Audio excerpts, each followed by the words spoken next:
అనంతపురం నగరంలో ఆదివారం ఉద్రిక్తత నెలకొంది. జూనియర్ ఎన్టీఆర్ పై వ్యాఖ్యలు చేసినట్లు ఒక ఆడియో క్లిప్ సోషల్ మీడియాలో వైరల్ కావడంతో అనంతపురం అర్బన్ ఎమ్మెల్యే దగ్గుపాటి వెంకటేశ్వర ప్రసాద్ ఇంటికి ముట్టడించేందుకు అభిమానులు భారీ సంఖ్యలో బయలుదేరారు.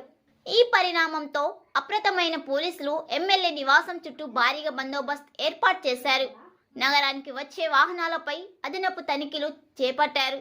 పరిస్థితి ఉద్రిక్తత దిశగా వెళ్లకుండా సున్నితమైన ప్రాంతాల్లో భద్రతను మరింత కట్టుదిట్టం చేశారు. గూడూరులో అభిమానులు ఆందోళనకు దిగారు.